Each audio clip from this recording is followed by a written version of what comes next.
अभी जो वाणी थी ये राधा स्वामी दयाल की वाणी थी।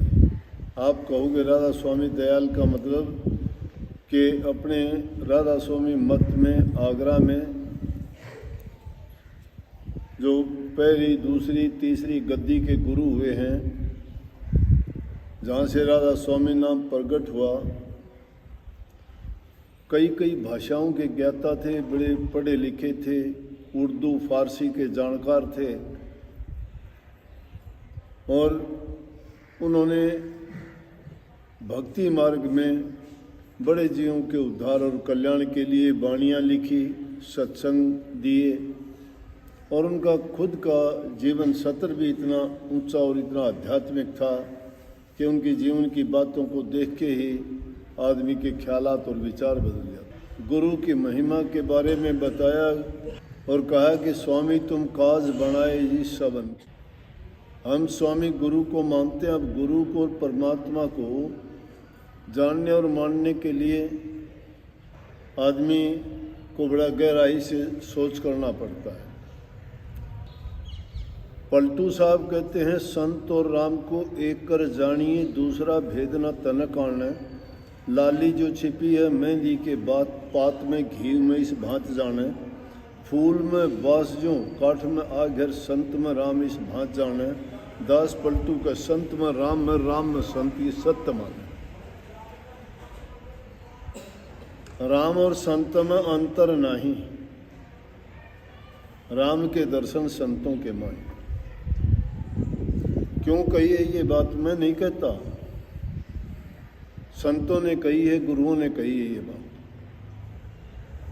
संत और राम में अंतर क्यों नहीं है? विदेह रूप में जो राम है वो देह रूप में सतगुरु है। निर्गुण रूप में जो राम है वो सरगुण रूप में गुरु है। निर्गुण रूप वाला हमें प्रकट होके ये नहीं बता सकता, लेकिन देह रूप वाला हमें हमारी भाषा में बात करके, हमारी तरह जीवन जीते हुए, हमारी तरह सारे बर्ताव व्यवहार करते हुए हमें उस सच्चाई से अवगत करा सकता है कि हमें क्या करना चाहिए और इस जीव का हित और कल्याण किस में है, ये बखूबी हमें बता सकते हैं। इसलिए पलटू साहब कहते हैं संत और राम को एक ही बात जानो, भेद करना गलत है, भेद नहीं है उनमें कुछ भी। वो इसी प्रकार से हैं जैसे दूध में घी छिपा हुआ है और मेहंदी के पात में लाली छिपी हुई है और फूल में जैसे सुगंध छिपी हुई है। वो दिखाई नहीं देती है, वो दिखाई तो नहीं देती प्रकट रूप में, लेकिन उनमें है, फूल में सुगंध है, लेकिन कहाँ पकड़ नहीं सकते, उसको नहीं देख सकते। इसी प्रकार ये वो परमात्म शक्ति गुरु के रूप में काम करती है। तो उनके बारे में साहब जी महाराज लिखते हैं स्वामी तुम काज बनाए जी सबन के। वो अपने इष्ट के बारे में कहते हैं, लेकिन अगर दुनियादार के लोग जिसको राम मानते हैं उसी को मानो, वो उनके बारे में कहते हैं कि स्वामी तुम काज बनाए जी सबन के, कि आपने सब लोगों के काज किए, हित किया। काज करना होता है काम करना, और काज कौन सा होता है ये भी सुनो। काज सबसे बड़ा काम है भक्ति के रास्ते पे चलना, बाकी काज नहीं है। बाकी तो काम है, काम कामनाएं होती हैं। कामनाएं मन के अंदर उठने वाली कल्पनाएं हैं। काम काम सभी कहें काम न चीन्या कोई, जितनी मन की कल्पना और काम कहावे सोए। वो काम है। एक काल्पनिक जगत में क्या क्या कल्पनाएं करते हैं। काल्पनिक जगत क्या है? हमारे मन के विचार, क्या क्या कल्पनाएं, क्या क्या योजनाएं बनाए रहते हैं। उनके मन के ख्यालात कहो या सोच कहो। लेकिन यहाँ क्या बात कही उन्होंने? बहुत गहरी बात कही कि स्वामी तुम काज बनाए जी सबन के। कौन से काज बनाए? सबसे उत्तम काज है कि जीव का जन्म मरण से छुटकारा दिलाना, इस संसार में आने जाने से, इस काल और माया की चक्की में पिसने से जीव को निकाल देना।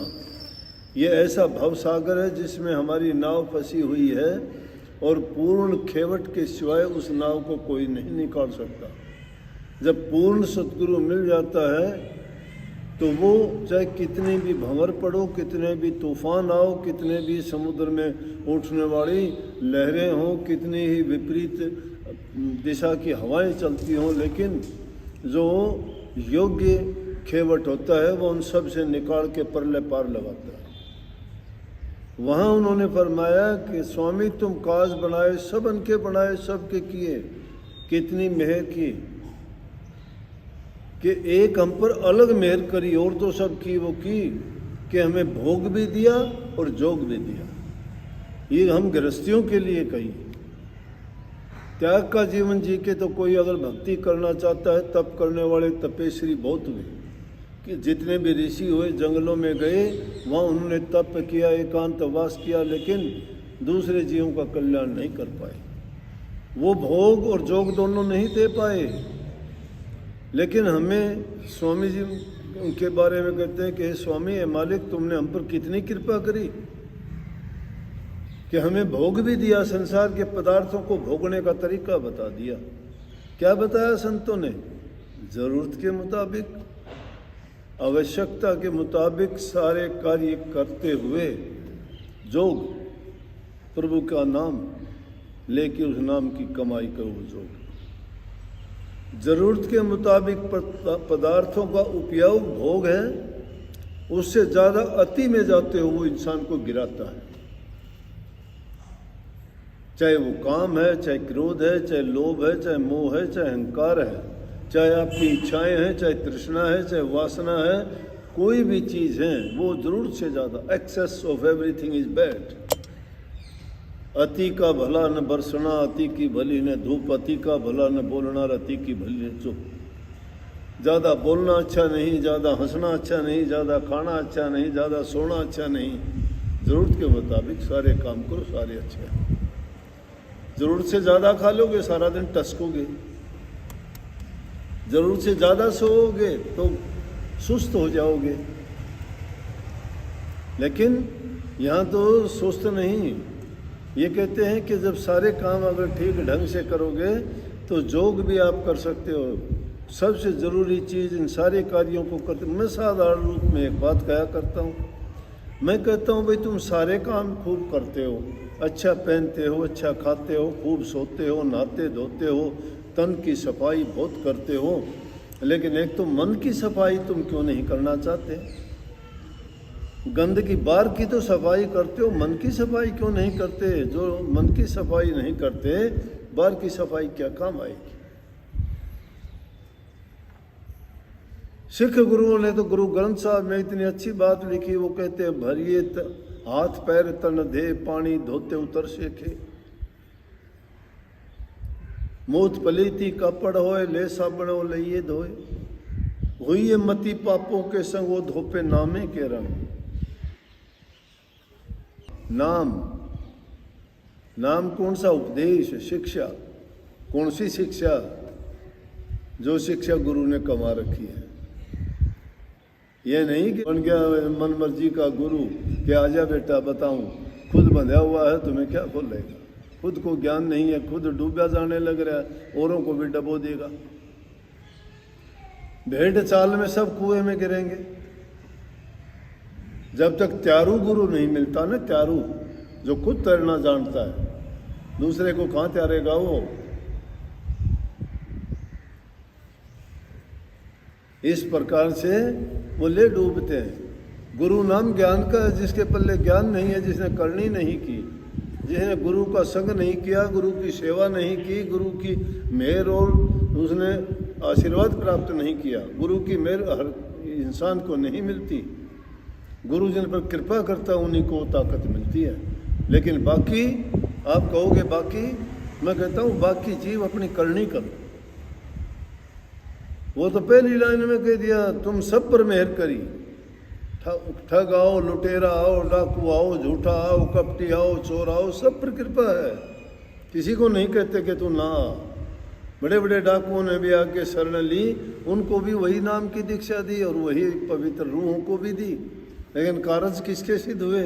जो पवित्र थे, जिन्होंने पवित्र काम किए, जो गुरु की आज्ञा में चले।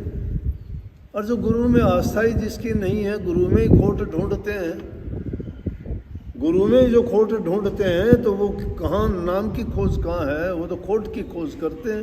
खोट की खोज करने की जरूरत नहीं, चले जाओ अड्डे के अड्डे बने हुए हैं खोट खोजने वाली जगह के। तो शराबियों के पास जाओ, अड्डे बने हुए हैं, बहुत मिल जाएंगे। डाकुओं के पास चले जाओ, डाकू बड़े मिले।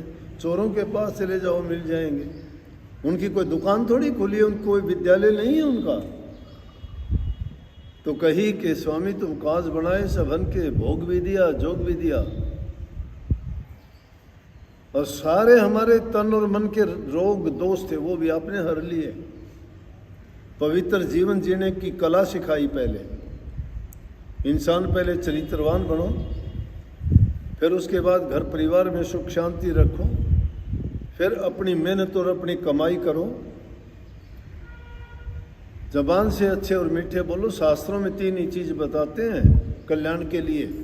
तन से सेवा करो, धन से दान करो, और मन से प्रभु के नाम का चिंतन और सुमरण करो, तुम्हारा कल्याण है। कोई रोकने वाला ही नहीं है। उनको उल्ट के कह लो, पलट के कह लो, सीधी कहो, उल्टी कहो, बात तो यही है। तन से किसी को दुख ना दो, मन से कोई बुरी ख्याल ना सोचो, और जबान से किसी को गंदा मंदा ना बोलो, जीव का कल्याण है। संत मत की ये खूबी, वो प्यार सिखाते हैं, वो सेवा सिखाते हैं, वो परहित की बात बताते हैं। बूढ़े बुजुर्ग माँ बाप की सेवा जो नहीं करता, माँ बाप को ठोकर मारता है, गलत बोलता है, लड़ाई झगड़ा करता है, उनकी आज्ञा में नहीं चलता, वो उसकी औलाद नहीं है। पूत अगर सपूत है और उसके माँ बाप की संतान है तो ये हो नहीं सकता उनकी बात को ना माने।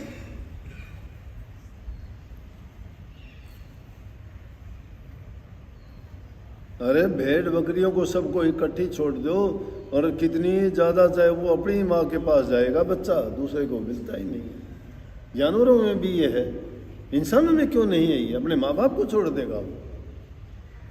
लेकिन इंसानियत से गिर के, इसीलिए ज़रूरत पड़ी, इसीलिए संतों को देह धार के आना पड़ा, ताकि इन भटके हुए जीवों को रास्ता दिखा के और उनके हित कल्याण करने के लिए ऐसा रास्ता गृहस्थ में ही बताया जा सकता है।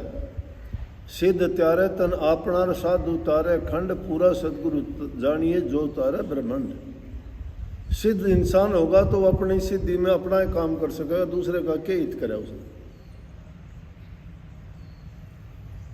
साधु होगा वो थोड़े बहुत लोगों को तैरेगा।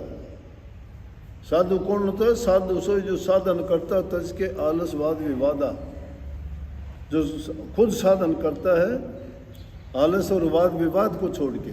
जो वाद विवाद करते हैं, बातों से जानना चाहते हैं, वो कोरी कल्पनाओं में डूबते हैं। नहीं, इसीलिए संतों ने सारा कुछ कह के कहा ये करनी का भेद है, बुद्धि विचार नहीं है यहाँ पर। करनी करो, बुद्धि को तो एक तरफ छोड़ दो।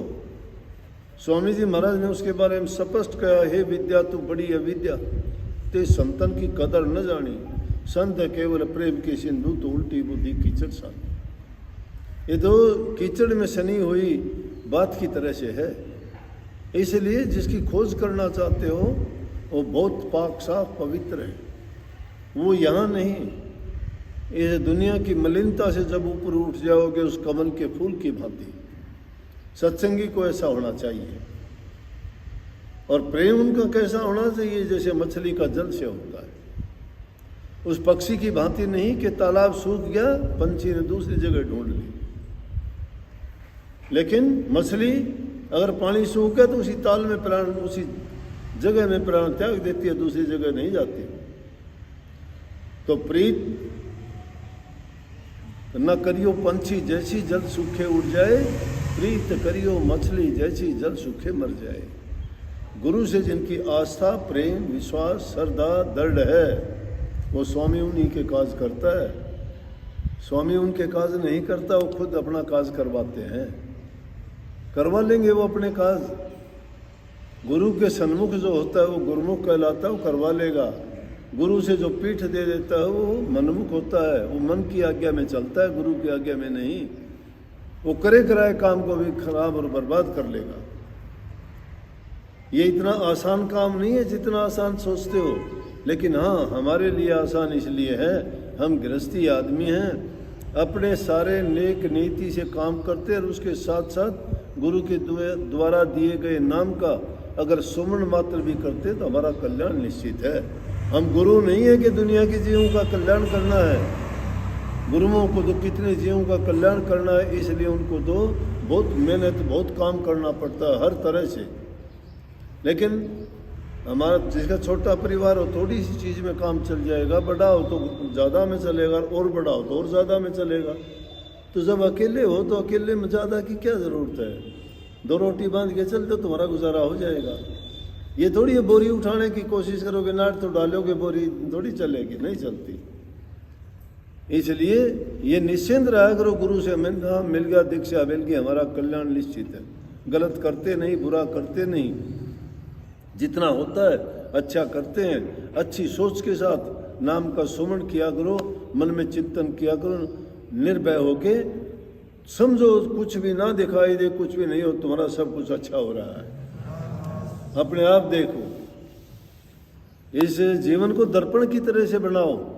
जैसे दर्पण में रोजाना देख लेते हो ना कि कोई खराब तो नहीं है कोई इधर उधर से, उसी प्रकार से अपने दिनचर्या के कार्यों को भी रोजाना इसी प्रकार जांच लिया करो, देख लिया करो कि कुछ गलत तो नहीं हो गया मेरे से, कोई पाप कर्म तो नहीं हो गया, मैंने कोई ऐसा काम तो नहीं किया। जब कुछ भी ऐसा नहीं मिलेगा तो फिर सोच लेना कि तुम सही रास्ते पे जा रहे हो, गुरु की बताई आज्ञा में चल रहे हो। और जो गुरु की आज्ञा में बरतता है उसके सारे काम सब पूरे हैं। सबको बहुत बहुत आशीर्वाद। राधा स्वामी।